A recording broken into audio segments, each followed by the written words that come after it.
How to add subtitles to a YouTube video. Hi guys, in this video I'm going to show you step by step that how you can add subtitles to a YouTube video. So let's dive in.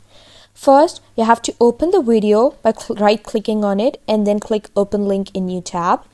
And then once the video opens over here, you simply have to scroll down and here you have to add language over here.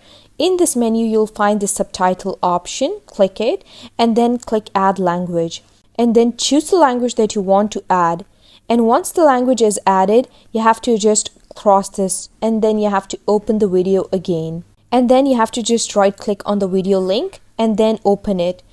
And then it's just going to open over here. You have to just scroll down over here and now the subtitles option will be enabled. Just click it and then you can upload a file over here if you want. You can choose a subtitle or closed caption file that contains the text of what you said in this video, or you can auto-sign by typing or pasting the full script of the videos.